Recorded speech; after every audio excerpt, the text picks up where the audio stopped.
Welcome to the Support Automation Show, a podcast by Capacity.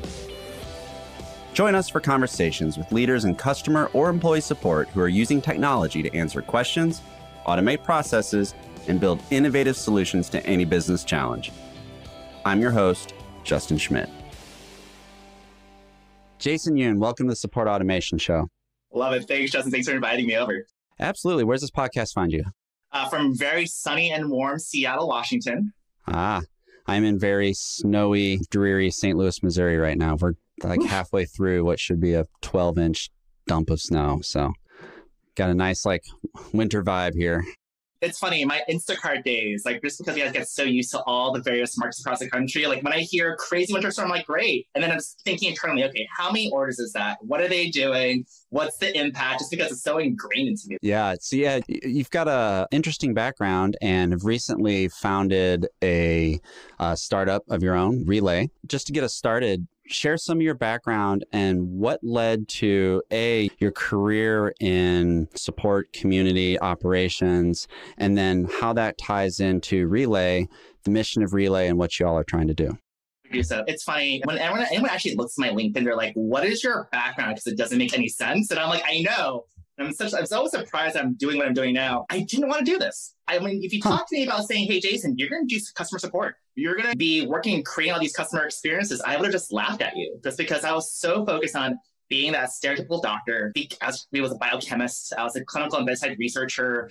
And I discovered that here I am doing some really amazing things, getting published and learning about a lot of amazing things about how the body works. And I'm the only one smiling in the research buildings. I'm the only one smiling in my clinic. I'm the only one who's just really happy about those social interactions. And I got to the point where I was like, wait a minute, do I really want to spend decades of my life trying to make things better? Because medicine is so slow. Health is slow. And the answer was no. I really want something that actually was moving all the time and that actually transitioned me into support. And I think the connection to both of them is about that innate need to want to help. But I think when we go away from health and going towards support, just like the body has complications, well, so does a tech stack. So do processes and cross-functional things. And so I got really lucky going into support. And what my focus there was about was how do I make people feel really comfortable and really trust these brand new products that they've never heard about before. I talk about Instacart. Yeah, I used it last week. I can talk about Lyft. You're like, yeah, that's get to work. But 10 years ago, that was something where people were like, that is scary. I don't want to go into a car with a stranger. I don't want someone to touch my groceries. I actually spent some time at Cruise Automation. So my job was to figure out how do I make you comfortable going to a self-driving car for ride sharing? And then also took a small break as an executive to actually work on an on-demand healthcare company as well. And so really all these pieces built to the part of for customer experience, under the support umbrella, what do I do to make sure that you can trust me? Trust my team, trust this product to make sure that you're a part of this community. And going through all those challenges, I got to the point in my career, I was thinking about scalability. What makes me happy is actually helping people in scale. So being at a single company is great, but I want to do a bigger impact. And that's actually what kind of inspired me to want to do support in the sense of what can I do on a SaaS product level to really make sure that I can help companies in scale really improve on both their team engagement and productivity. And so that's just the beauty of Relay. Our focus is actually helping teams improve their workflows by automating how they communicate to their teams and employees about what's going on. Just because I think right now we have these amazing SaaS products that are so consumer facing, great for customers. But when we start looking behind the curtain, being like, what about your support teams? The answer is we don't have anything. It's like sticks and rocks. And so I think for both Relay and Capacity, our goals, I think, are really to make sure it's such a seamless experience to make sure that our teams are fully supported about what's going on. Yeah, you said a bunch of things in there that I want to double click on. And it's usually right around this time in the show that I just give up on my show notes and just start talking to people. I literally, as you were talking, I just closed that tab. I'm like, we're just gonna have a conversation here. And you touched on a few things I thought were really interesting. One, I love the analogy of understanding the interconnected systems of the body. And in a lot of ways, medicine is support. It's a different type than when you get into more traditionally defined type support roles. But that understanding of the interconnectedness of things and the systemic way that the different functions of the body work together is the exact same way the different functions of a business work together. And you're exactly right about internal teams and sort of our work lives compared to our consumer life. The example I always like to use is this is just a miracle of UX and interconnected. Everything works together properly. I can do everything from this device, and all of the apps, whether it's native to iOS or something made by someone else, they are meticulously designed to be good user experiences. But then I go to work, and shout out to Salesforce. Like I hate using that product, right? Like very few HRIS systems are pleasurable to use. Slack is constant noise. And I don't have the same sort of ease and ability to just manage everything that I have as in my sort of work life as I do at home. And that problem is an M times N issue when you've got teams. So if you've got a big team of people that have to use shitty technology to then do their job, there really becomes clear that there's a need to introduce something into the tech stack to help make that cohesive, make that possible. We say capacity, help teams do their best work. And that's exactly what you're hitting on with Relay too. So it's good to meet someone who sees the same forest through the trees and to talk through that stuff.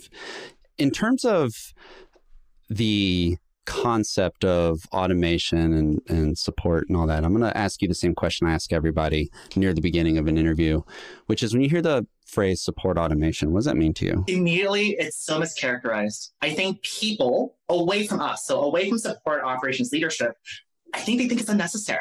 Like, you can figure out a workaround. You should be fine. You should be happy with what you have. But I think realistically, it's actually critical to our ecosystem. You know, I know you just mentioned talking about your phone. I feel like all of our favorite applications, it's so easy as a consumer to be like, I'm going to place an order. I'm going to go ahead and buy this thing. Why can't it be so easy for our users, for our support teams to have that same level of engagement? I think it's the way I like to think about it. If you're a company who does not embrace support automation, then you're not thinking about customer support engagement within minutes. You're totally okay with days and weeks. And if that is what your brand is all about, awesome. But the rest of us who are actually realizing, no, we need to be on that same level of intensity and speed. We know that we need to take every single advantage to make our life. Interesting. So with Relay and what you're doing there, you guys have started to see into a lot of business, right? You get a little peek behind the curtain and see how these things are worked and how these things are ran. And obviously, there are operational and just job and process design challenges that organizations face that technology like Relay can help with. But there's also just fundamental job design that has to maybe get tweaked a little bit, or just business process management, to use it like an MBA term. What are some common things that you see go wrong most often when you have the sort of symptoms of the disease that you guys are aiming to cure? What's some common signposts? I think there's a good chunk of them. I think first on a leadership side, I think there's that sense of you don't realize that you're drowning. You don't realize that you have become comfortable in not knowing if your team's prepared for a partner launch got pushed up, a critical bug. You're actually okay accepting those negative CSATs. You're okay with dealing with customer and also user aggression and frustration about getting incorrect information. So I think we see a lot of issues with engagement morale, just people just being why am I not surprised that we didn't know about this or I didn't know about this? I think another something that we also see is just a lot of who do we give the blame to? So, is it our vendor partner's fault because they didn't send this email about something else going on? Oh, is it the operations manager for our vendor partners for saying, hey, we sent it out, but we couldn't figure out who didn't see it or not? All those layers of excuses instead of saying, hey, what can we do to actually solve it? And I think another piece is symptomatically people just saying, hey, it's okay that I have Slack as my primary tool where I'm pinning things and just repeating things and just blasting things through email and saying that is sufficient as a communication strategy. When the reality is that's not a strategy. Strategy actually requires you to be able to track things, to figure out the engagement, to figure out how can you make things better, as opposed to it's just a hobby. It's just a habit that you're just going through without really willing to challenge yourself and take risks to make things better.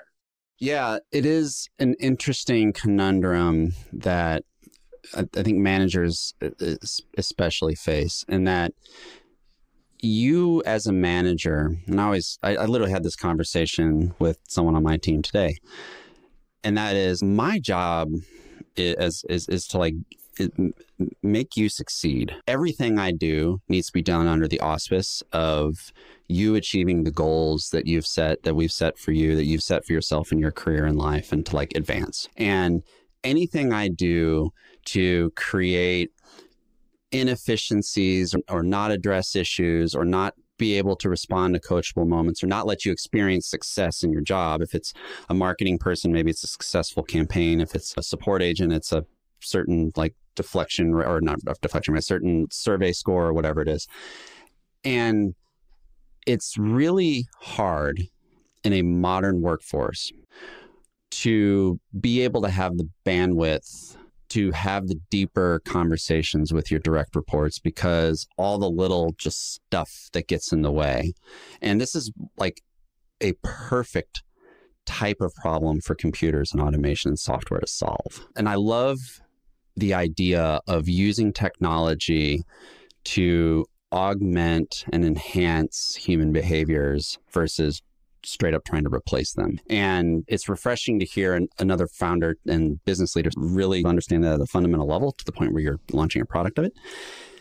I'm curious let's go back a little bit, and I would love to get some of your perspective in the early days of Lyft, early days of Instacart, as those things are really starting to scale and take off. Like you guys in both those businesses, you dealt with the sort of classic build the airplane in the air kind of experience.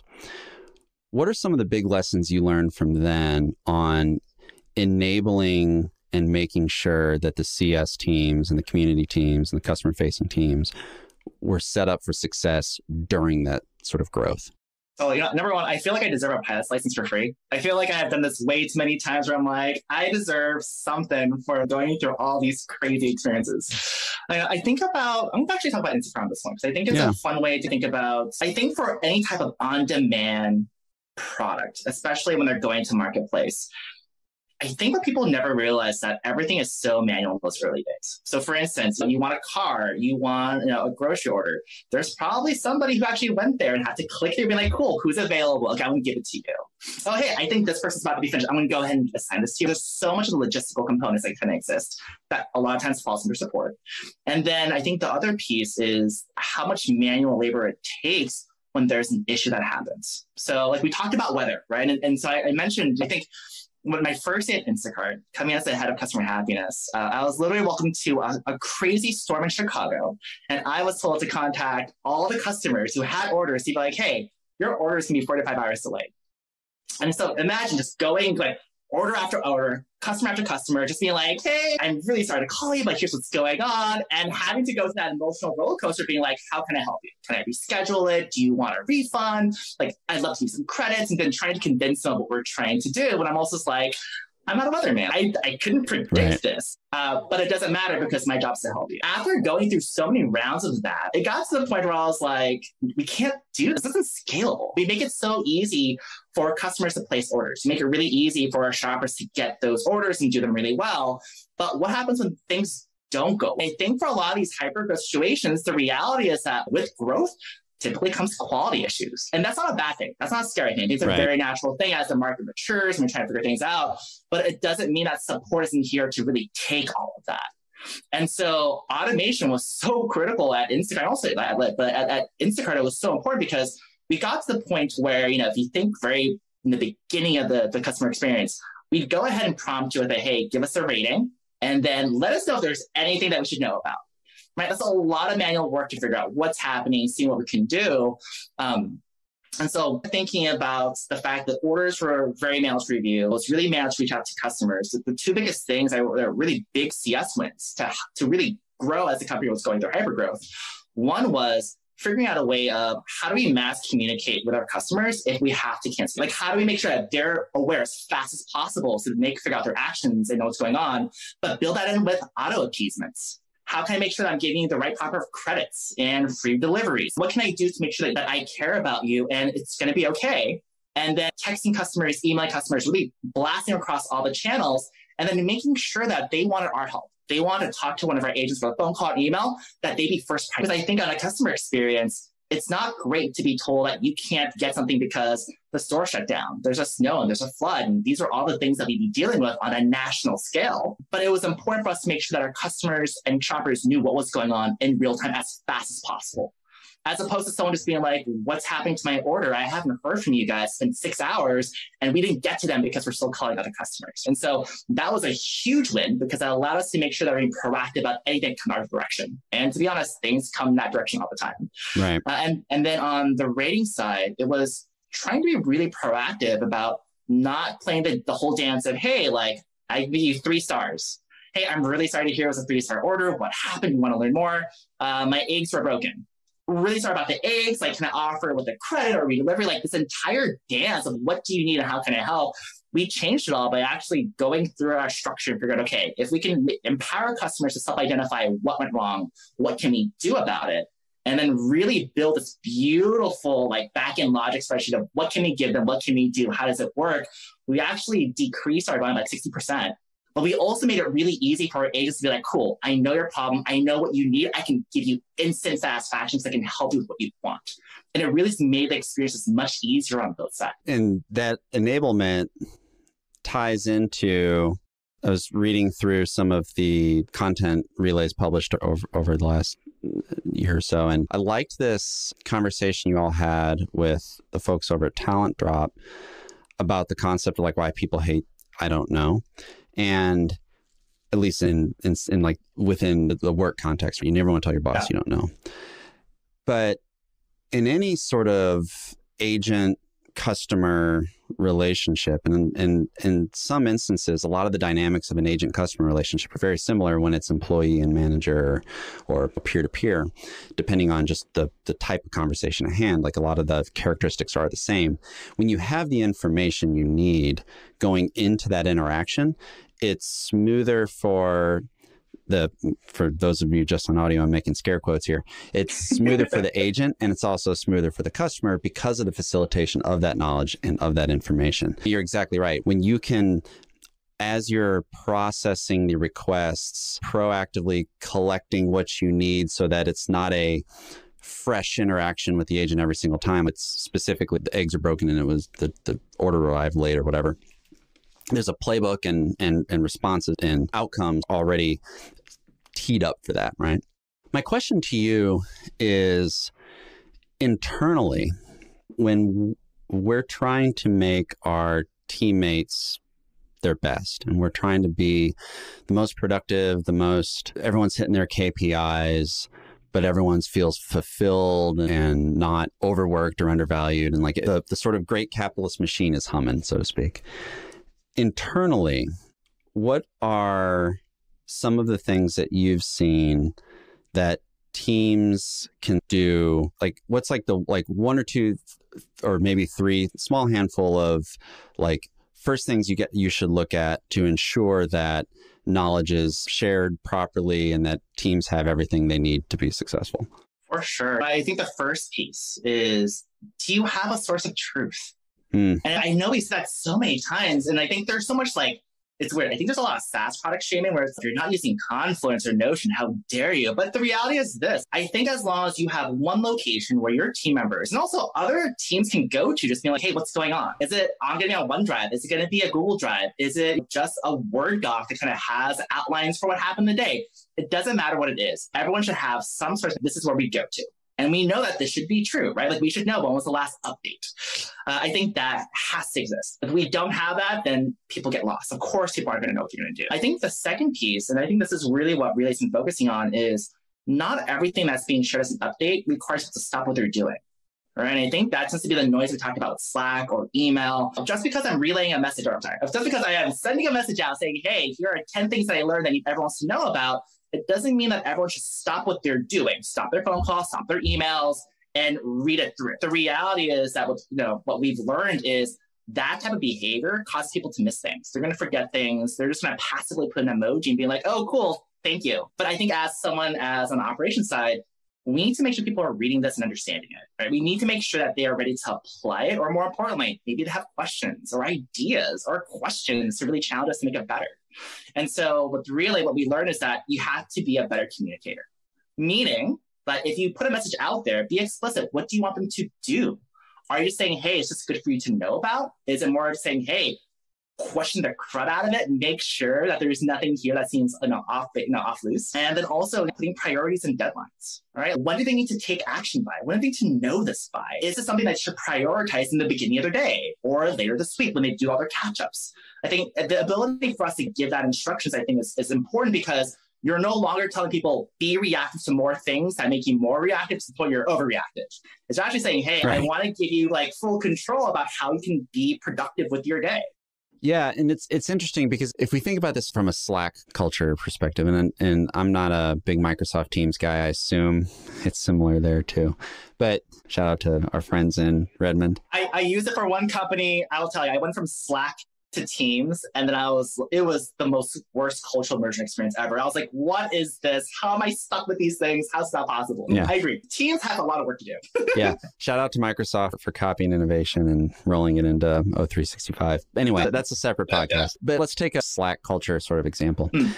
If the CEO goes into the general channel and says, hey, I want to make sure everyone has their year-end reviews completed by close of business Friday, there's a gravity to like the CEO using the general channel that just will spin people up in a way that is not maybe necessary. And it's very easy to like, if you think about someone in, say, a mid-level individual contributor or something, they might have their manager, the director, the VP, the CMO, and the CEO all doing some version of barking in a public channel that something needs to be done. And the cumulative just context switching wasted time that occurs from that kind of thing is like too much. People are, you get to the point where like, even this even happens to me, where you're not necessarily certain you got the message, right? Like maybe you subconsciously saw it in a stream of a bunch of other stuff and it just gets lost.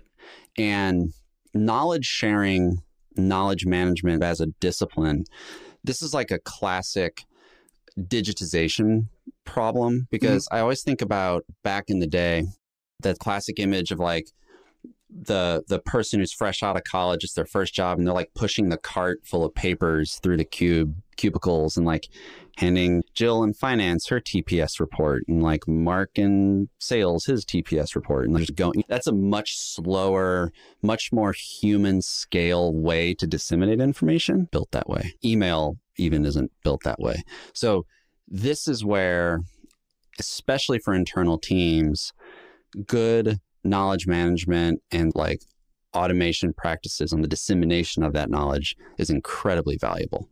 Absolutely, especially because like we're so used to that in-person style that I think we all have had to realize in the last 2 years, we can't rely on that anymore. And we really shouldn't rely on that. And we really need to take risks and figure out how to make things better. I want to kind of add, there's a really fun study. I feel like people should always like read the study, see what's going on. Her name is Erica Dewan, and she did a study last year where a humongous questionnaire, like 2,000 plus folks. And she discovered that poor digital communication costs on average the office worker about 4 hours per week. And so that's part one. 4 hours per week per person, and about 70% have experienced some form of poor communication, at least monthly. Come on, monthly sounds pretty light, right? It's actually more often because people are always giving out outdated information or thoughts what's going on. And then the last piece was that over 1/3 of employees were dissatisfied with how their managers communicate. And I think that's the biggest part, because you're right, the middle folks, we're the ones who are really trying to make sure that people know what's going on. But if our tactics aren't effective, I don't think it's because we're bad communicators. Actually, I just think that we just don't know. And that's why for us, like the ability for us to take marketing campaign strategies of figuring out who's opening and engaging with your content, right? Internally, is so important, because I think the strategy doesn't have to go from if I blast enough times, people should see it. It should really be who's reading this and who isn't. And for the folks who aren't reading it, why? Am I not giving them enough time? Are they just not seeing it? Is there something there that we can coach out and improve from? Because that's actually how you gain efficiency, right? That's how you should become a better communicator, because you're figuring out who needs that extra help and really helping them get there. Yeah, that's exactly right. Like you just gum up the gears with things like poor communication, poor knowledge sharing, et cetera, et cetera. One thing I'm curious to ask you about, and we see this to a certain degree, you may see it to a different degree, but there's always a bit of hesitation when automation is brought into the sort of knowledge worker, some would say white collar, but the sort of knowledge worker workforce. In that it starts, what started with the, Henry Ford putting horseshoe makers out of business, and then robots in the Amazon warehouse, maybe putting people out of work, autonomous driving truckers, and now you have things like RPA and workflow automation tools, maybe being a threat to Larry in accounting, or Jill in accounting that we mentioned earlier. So there's sometimes a trepidation on when automation is brought into the workforce. What's your experience been in the hyper growth and scale that you've experienced in the past, and then some of the customers you're dealing with Relay, when you bring in tools to automate or ensure the dissemination of knowledge or whatever it is? What are some of the common fears that you've seen, and like ways leaders can abate those fears when they bring these technologies in? It's funny. I always love hearing people's responses to that question, which is like, how do we deal with that fear of what's going on? And people are always like, yeah, like people just get scared about losing jobs. And you're literally talking to someone who helped create ride sharing and then suddenly went to self-driving ride sharing. And so and I actually had that conundrum. I was like, crud, how do I talk about that? Should I be like a horrible human being? Because I'm like, here I am trying to get drivers off the road. And I realized, I was like, no. Actually, I think that, from my interactions, working with drivers, working with the contract workforce, there's a lot of great skill and challenges that they have the right to learn and see. I'd rather take people out of the cars and actually help them support the vehicle. There's a lot of technical things that happen, virtually on site. I want to bring them in because we need a workforce there to make sure we can actually have that feature. And that's the same way I think about in terms of support operations or internally, which is it is totally okay to be risk adverse. Because I think when it comes to business, especially support, we're that last offense. We don't want to take risks. We don't want to take a chance because, we have a recipe. We don't want to be innovative. But I don't think we have to think about reinventing the wheel. There are lots of great wheels out there, especially with automation. I think the biggest pieces here is, how do you want to up-level your workforce? How do you want to up-level your team? Because spending resources to make people manually send out the past or recent links, you can totally do that.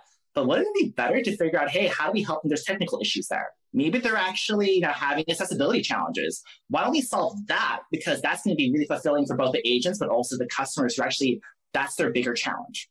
Yeah, it's similar but different to something I've said to people that have worked for me over the years a bunch. We're just sitting down having one-on-ones or mid-year review cycle or whatever it is. And so, Justin, what can I do to move forward? And I say, one of the best things you could do is try to optimize or automate yourself out of the job you're currently in, right? I remember early on in my career managing, this is back when Yahoo had their own paid search program, that eventually they sold it to Microsoft, and now I don't even know if I haven't been on Yahoo in forever. I don't even know what they do anymore. No, they're still around. But I remember going through row by row in an Excel sheet and calculating what the bid should be. And I was like, wait a minute, formula, drag it down. I'm like, I might have missed a few edges there, but I just did 1,000 rows in 35 seconds. And it was just an eye-opening experience for me that, what, this isn't bad. This is actually good, because now this is a success that I can own and leverage, and just from a personal growth perspective. And that exists in the one-to-one sort of role, but then also the one-to-many kind of situations too. And you're right. There's, as long as you bring it back to the upskilling, growth, we're here to help you be better, you get past a lot of that stuff. Jason, this has been an incredible conversation, and could talk to you all day about this, but eventually I do have to land the plane. So to get to the place where I always end these interviews, when you think about the future of support automation, whether that's on the employee side or the customer side, what excites you the most? I think we're great about going for question and answer, but what I'm really excited about the future, and I feel like we're slowly getting there, is relationship building. If I reach out to you about something, the same thing 5 times in a row, I want you to tell me, oh man, like this is the fifth time you're asking. I really want to make sure I can figure out what's happening. Let me make sure that you understand that I'm not going to give you the same answer that's in macro or like automatically put in there. It's that finessing of that white glove. I know who you are. We know what our interactions have been, and we want to make sure it still feels great and that we're able to evolve from there. So I'm very excited for that feature, just because I feel like that's what we need to really make sure that we're getting the fuzzy goodness that we're so used to with support in scale. Love it. All right, we're going to end with the famous support automation show quickfire round. Let's go for it. Famous is a relative term. So first thing that comes to your head as I plow through these, what's the book you most often recommend to people? Okay, I know that you actually keep a list and you always add things on there, and I apologize because it's not going to be a standard response. But if you haven't read Shonda Rhimes' Year of Yes. Year of Yes. Okay. Year of Yes. I have not heard this one. The Year of Yes.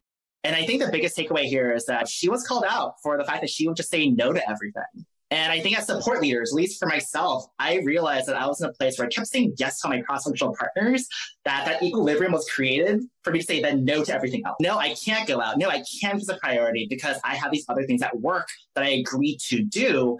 And for her story, it was really about how do you take those risks to be comfortable saying yes to what's important to you, which includes saying yes to say no. This is a bad idea. We're not ready to execute this. What can we do better? What can we do better prepared? And it really helped me shape as a leader. How do I be comfortable with that? Love it. That's a new one. I have not yet. The Year of Yes, How to Dance It Out, Stand in the Sun, and Be Your Own Person by Shonda Rhimes. It is. And I will gladly Venmo you if you're just like, Jason, what did you make me read? But I will gladly pay you back for it. But I really do recommend it. No, I add every book that people mention onto my Amazon Kindle list, and eventually I get through them. In terms of managing your time and your productivity, and being in that you're in the business of helping people manage their time and productivity with your work at Relay, when you think about all the different productivity tips or hacks, to use a tired term, or practices that you've heard that you've folded into your day-to-day workflows, what's one that's stuck with you? Here is a completely free tip, which is make an agenda. I think every meeting that you go into and you're actually an active participant, meaning that you're engaging, you're battling it out, make sure that there is a public agenda that all participants see so they can go ahead and pre-prepare their questions, their thoughts, including your own agenda. And then make sure you have a public-facing action item list. Because not only are you putting yourself accountable where you're like, I have everyone here witnessing what I'm going to do by when, but you also can hold others accountable too. And I feel like with productivity, at least for myself, it's about removing those roadblocks. And so just making sure that I have accountability for myself and others and just keeping things moving so that nothing gets forgotten, that there's nothing's a surprise, right? Everything is there and you have. This is one of my favorite topics, is like the art of the calendar invite. And a former guest on the show, Christy Falteruso, just posted on something on LinkedIn that I just chuckled ear to ear as I saw it. She was like, I delete every meeting that doesn't have an agenda in the meeting invite. And I was like, yes, you should. And it got me thinking. I got really like bored one evening, like my kids were in bed, wife fell asleep on the couch.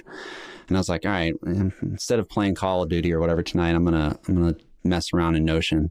And I built myself a little Zapier hook to basically whenever a meeting is added on my calendar, it creates a note in Notion with who's on it, the title, the agenda, description, et cetera, et cetera.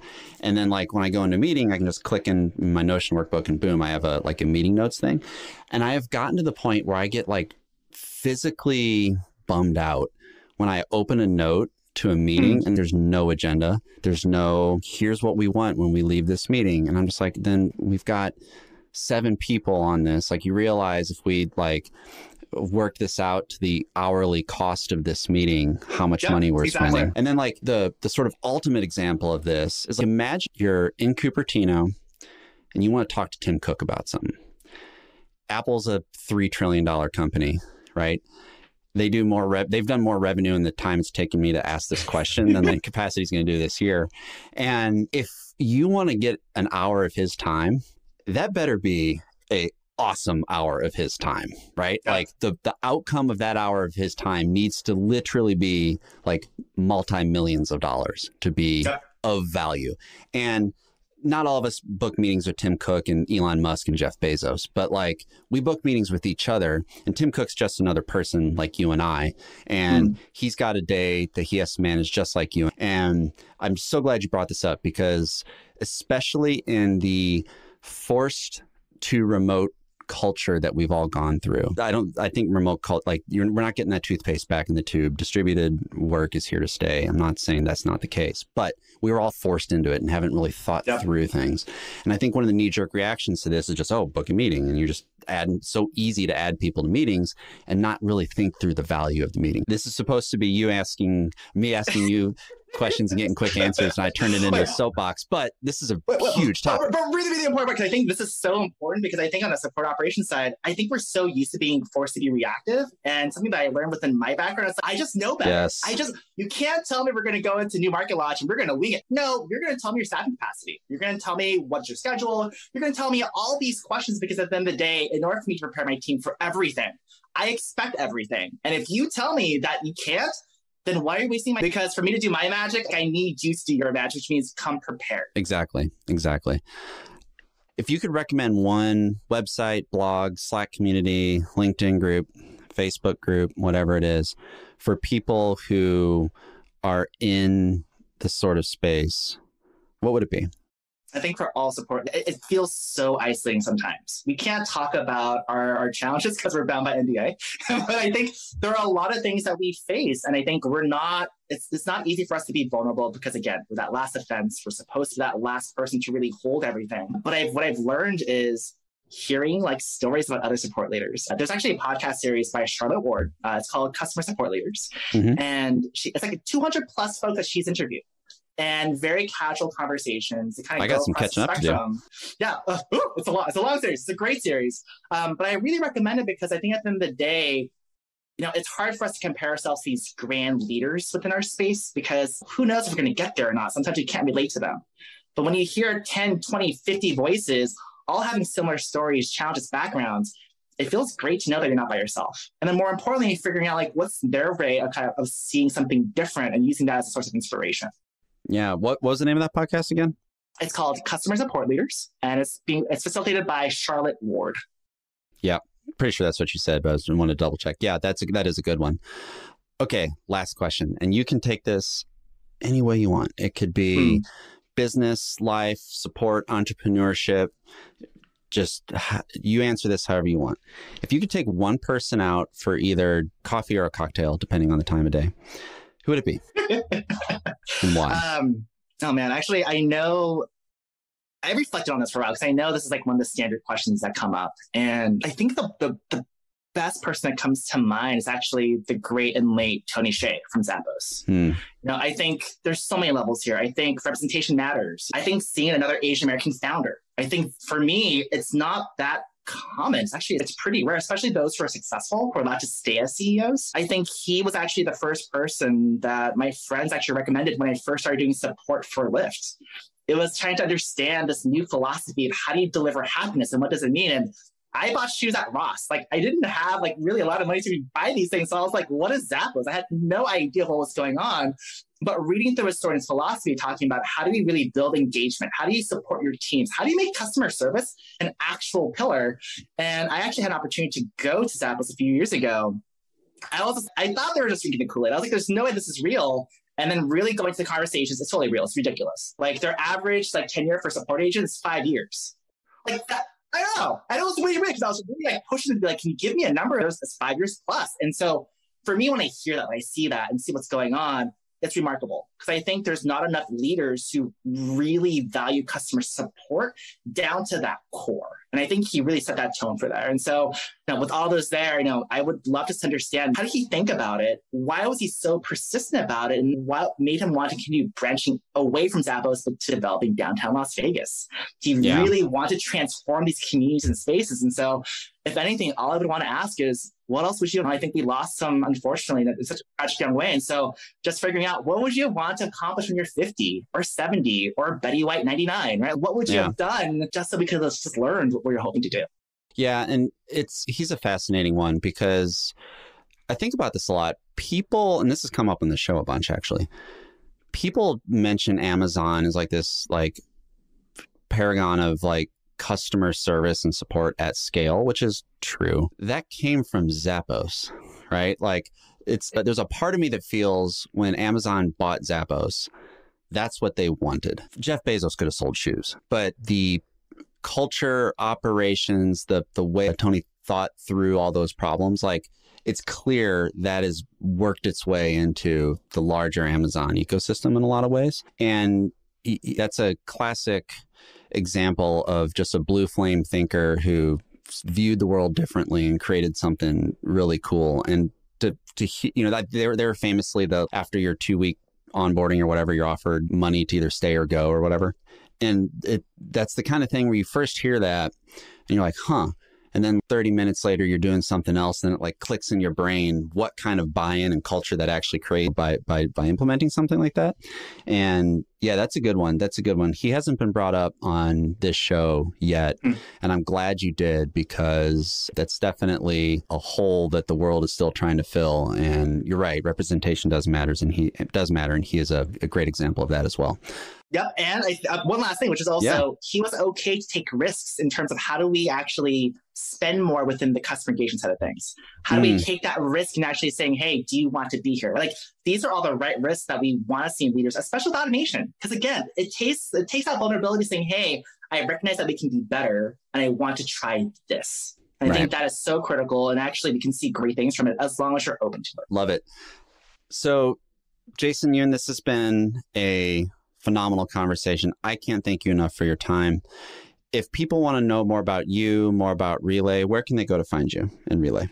Yeah, so you can reach out to us at www.teamrelay.co. We don't have the M yet, but go ahead and check out our product there. Otherwise, feel free to look for me on LinkedIn. Always happy to chat. And I think the biggest part is also, as I mentioned, with support operations, can feel really lonely or isolating. If there's any questions and people want feedback, they want to talk about strategy, please reach out to me. Always happy to have a conversation and help.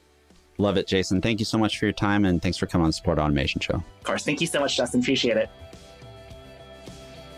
The Support Automation Show is brought to you by Capacity. Visit capacity.com to find everything you need for automating support and business processes in one powerful platform. You can find the show by searching for Support Automation in your favorite podcast app. Please subscribe so you don't miss any future episodes. On behalf of the team here at Capacity, thanks for listening.